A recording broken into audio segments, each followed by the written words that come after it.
পায়ে পায়ে ব্যস্ত ধর্মতলা। আকাশে মেঘ জমেছে আর দৌড়চ্ছে সবাই, কিন্তু এই মুহূর্তে গন্তব্যের দিকে। বেশিরভাগেরই গন্তব্য বাড়িতে ফিরে যায়। একদিকে যেরকম আকাশে মেঘ ঘনিয়েছে, আর অন্যদিকে কিন্তু এই ধর্মতলা, দেখুন সে পরিচিত চেহারা। গাড়িগুলো দৌড়াচ্ছে, খুব দৌড়াচ্ছে গাড়িগুলো চারদিকে। আর সেখান দিয়ে এই মুহূর্তে আমরাও পাস করছিলাম। প্রত্যেকে কিন্তু বাড়ি যাওয়ার জন্য ধর্মতলাতে একেবারে খুব উদ্বিগ্ন রয়েছে, প্রস্তুত, পায়ে পায়ে করে হাঁটছে, চারদিকে সামনের দিকে এগোচ্ছে। আকাশটা মেঘে ভরে গেছে। একেবারে দেখালে বুঝতে পারবেন যে কোথায়, মানে ঘড়িঘর থেকে আরম্ভ করে ধর্মতলার সমস্ত জায়গা। সিগন্যাল ছাড়লেই দৌড় গাড়িগুলোর। সবাই সবার মতো করেই চলছে, কিন্তু মনে হয় যেন উদ্ভ্রান্তের মতো দৌড়াচ্ছে সবাই।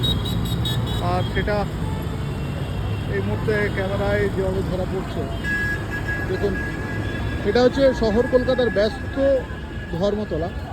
আর এদিকে বাস ডিপো রয়েছে, অন্যদিকে দেখতে পাচ্ছি যে এক এক করে দোকানগুলো রয়েছে।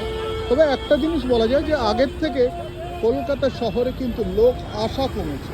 এটার একটাই কারণ, সেটা যে ডিজিটালি যেভাবে বাড়ি বাড়ি পৌঁছে যাচ্ছে মালপত্র অনেকটা কম দামে, বাস বেরিয়ে যাচ্ছে।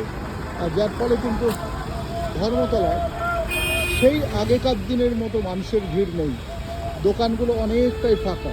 আগে মানুষজন কিন্তু দোকানে আসতো, তারা জিনিসপত্রের দাম করতো, সেই জিনিসপত্রের দাম করে নিয়ে যেত।